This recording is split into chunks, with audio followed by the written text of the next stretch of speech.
April's Taping. When my son was 3 years old, he developed a skin disease called vitiligo. Vitiligo causes him to lose pigmentation in his skin. The disease did not bother him. He would often tell his friends that it did not hurt, it just left white marks in his skin. We called these spots his special spots. That was until the day that he met a stranger that made him doubt his self-appearance. This was a day that broke my heart. It was the summer before he entered kindergarten. We had just finished shopping, and he went to put the grocery cart up. He ran into a teenage bagger who looked at his spots and said, "What is wrong with you?" After that day, his special spots were no longer special.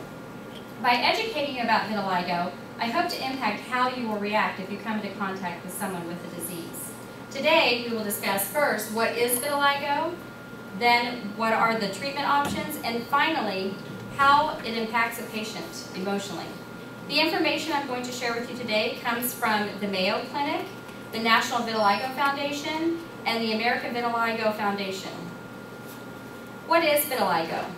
Vitiligo is a skin disease. A person with vitiligo will develop white blotchy spots, and this is due to the destruction of their pigment cells, and the body is no longer able to produce melanin, which gives the skin color. There is no cure for vitiligo. It affects about 0.5% to 1% of the population, and in the U.S. this is 2 to 4 million people. Vitiligo does not discriminate. It affects all ages, all sexes, and races. The cause is not known. Research has shown that it can be genetic, environmental, or an immune deficiency. Although there is no treatment for vitiligo, there are treatments to manage the disease. Treatments stop or slow the progress and attempt to repigment the color. There are 2 types of therapies that can be used. There is repigmentation and depigmentation. In repigmentation, there's 2 types. There's hydrocortisone and there's phototherapy. In hydrocortisone therapy, a dermatologist will prescribe a prescription strength hydrocortisone cream that is applied to the affected areas. The effects of this, though, over long term is that it'll thin the skin. Phototherapy, there are 3 types of phototherapy treatments. There's narrowband UVB. This is a new treatment, and it offers the patient the opportunity to repigment their cells without little impact of side effects. Patients are treated over 3 times a week for several months. The second type of phototherapy is excimer laser treatment. This is used on patients that have a small amount of vitiligo, and it uses a focused laser light.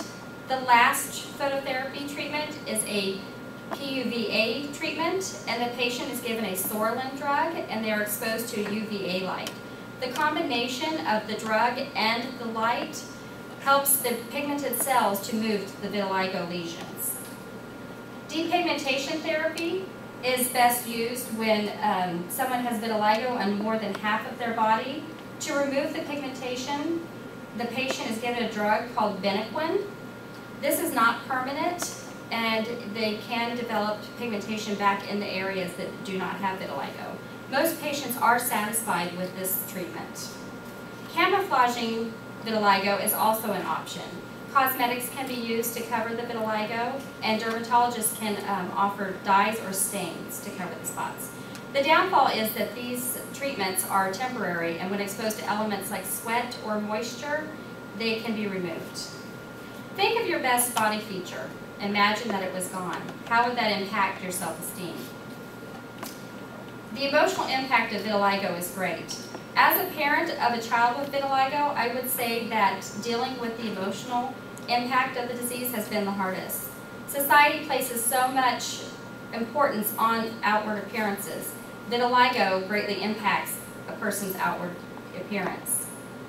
It makes me feel uncomfortable when people ask me questions and stare at me, my son told me. Let's review. Today we discussed what is vitiligo, then we discussed the treatment options, and finally the emotional impact of vitiligo.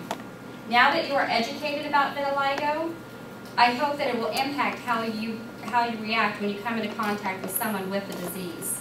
So if you find yourself staring at someone with vitiligo, remember the emotional impact that you learned here today, and use your knowledge of the disease to fulfill your curiosity. Follow the golden rule.